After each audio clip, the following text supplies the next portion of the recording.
Indianapolis Colts at the Houston Texans, the second rematch of the day that we're covering here. Houston favored by 5.5. They won 29-27 way back in week 1. All the way back in week 1. Yeah. Yeah. Your turn. This is an interesting game, I think, for CJ Stroud and Bobby Slowik, who they're, again, the narrative world, right? The narrative has swung against those guys pretty hard in the last couple of weeks. Like, Bobby's gone from being everybody's darling, next head coach in waiting, to now it's like, give me anybody else other than Bobby. Where are his answers to all these questions they're going to throw on him? Stroud has been dealt this like tasting menu of insane defensive flavors over the last few weeks with Flores and then Green Bay's defense. Now we're going to get a big old bowl of vanilla. Like, how can we just go back to looking like CJ Stroud and Bobby Slowik and carving up a relatively vanilla cover 3 type of defense, you know? Yeah. I mean, it's interesting because, look, they played Chicago in week 2. That's one of the better defenses. You're talking about a pretty good run here for the Texans, of who they've gone up against. But they have not gotten into that consistent rhythm. Has there been a point where multiple weeks in a row we're saying, hey, Texans were cooking offensively? The thing I like about the Texans that I'll continue to repeat is they look like they're able to win in different ways. And so in week 1, this is when Joe Mixon ran like crazy. And it was a whole bunch of 4 yards here and 6 yards there and 7 yards there. And he's not a big play threat. He was against New England a couple weeks ago, but he's not normally a big play threat. He's a keep you on schedule threat. And I thought that was huge for the Texans. It was in week 1 against Indianapolis. But yeah, they need some sort of rhythm. They're also maybe missing Nico Collins, for all that they've added these playmakers, and you've got Tank Dell and you have Stefon Diggs, and I think those guys are fantastic, even if Diggs isn't what he was, 3 or 4 years ago.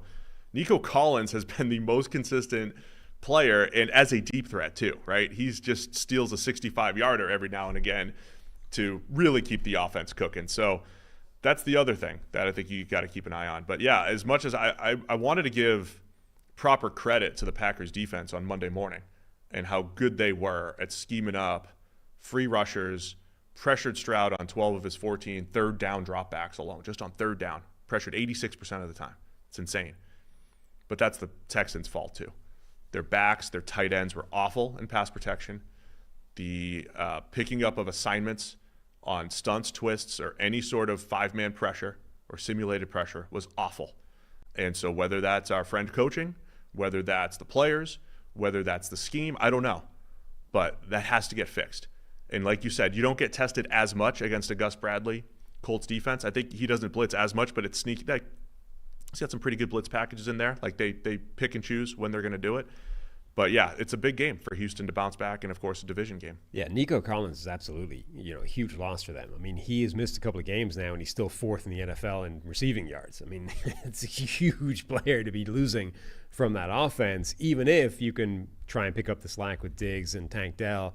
But it hasn't worked the same. Like Nico Collins, was absolutely spectacular so far this season. I think he had 1 drop on like 45 targets. I mean, Tank Dell dropped a touchdown in the game against Green Bay. They've made plays that have been the difference that Nico Collins probably comes down with, and those have been the difference between winning and losing games. So it's definitely a huge loss. But I do feel like this is kind of a get-right spot for this offense in particular, to just remind people that they're still really good. There's still a lot of talent. Even without Nico Collins, you still have enough that you should be able. And I don't think Stroud, maybe this is a sophomore slump, but I don't think last season was like a fluke. Last season was not, he's not a fraud, right? Like Stroud is not a different player than last year. It just hasn't hit that same groove yet. Yeah, it's also one of those times where the on-paper moves by Houston should have elevated them, right? Offensively, at least. Like adding Stefon Diggs to what they already had, of course that should work, but you're not getting the same production out of Dalton Schultz. You're not getting it's too early to say, but the Bills thought it was addition by subtraction for Stefon Diggs. Sure. And so and for me, big name, capable receiver, still looks smooth out there at times, just not as dominant as he was before. It should be addition by addition, but will it be at the end of the day? I mean, there's clearly he's clearly a difficult personality to work with. Yeah. Right? Like you've seen that video, right, from years ago with the Vikings where Brian Robinson, the defensive end, used to do this sort of skit where you just go around doing various things, talking to people in the locker room. And there was one video where he went around asking people who they would least like to date their sister of the Vikings players. And every single one of them answered Stefon Diggs. And some of them immediately, like without any thought of it whatsoever, were like, oh, Diggs, 100%. And this was like at the peak of his, like before I think any type of agitation to get out of there. That's just their read on him as a character, right? And this, you saw his response to the sort of pregame scuffle where he's trying to take on the entire Green Bay Packers team. And he's like, I'm never going to be the bigger person. Like, I'm always going to basically stand up and fight, right? And it's like, okay, you kind of want that guy in your foxhole to a degree. There's a lot of going to battle with somebody with that much intensity and competitiveness and will to win. But it's also, I think there's a recognition that he's probably not a great guy. You probably don't like that guy over that extended a period of time, and that seems to wear on people after a while. Now the question is, how quickly does it wear on you? The Texans have set it up so that it is right. They set it up for they've set it up so that it is only a 1-year rental. There's a limited amount of time that they need to deal with that. But I don't know. Like, is that a problem in a locker room with a young quarterback at the helm? I don't know whether that's a problem. And then we continue Anthony Richardson watch. I'm also going to be strangely fascinated with how often he plays outdoor games. He's not scheduled to play outdoors again until November 17th. He's back in a dome here. Okay. He's only played one outdoor game in his NFL career. That should spike his completion rate to 45%. Jeez.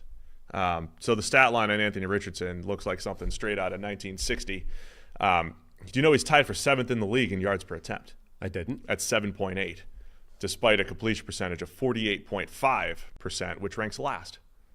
That doesn't normally happen. No. Because in this game, when they played the first time, he had 9 completions for 221 yards.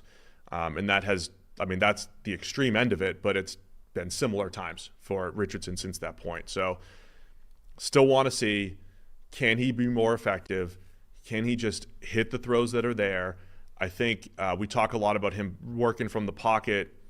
There's still just some bad decisions in there. There's still just some times where it's like, hey, there's a linebacker or a safety. I'm just going to throw it through him. And sometimes it works and sometimes it doesn't, or sometimes he misses it by a mile. So Richardson, consistency. He hasn't played. How many times has he played 2 weeks in a row in his NFL career? Not many. So just more Anthony Richardson data points. And don't forget, last week he did run the ball, double-digit times again. So they're not, moving away from Richardson, the runner. So right. 5.5 here for the Texans. Where are you going with this one? I'm going with the Texans. I just think that they are a reasonably significantly better team. I didn't make these picks yet on the last few games, so I'm just going to go. Just off the cuff. Well, yeah, I'm just going to feel it as I go. That's how I do it every week sometimes, right, as we talk through it. I'll take Houston as well. Harry's going to go with the Colts here. Thanks for watching all the way to the end of our video. For more great content, click here to subscribe and here to watch another video. We'll see you again soon.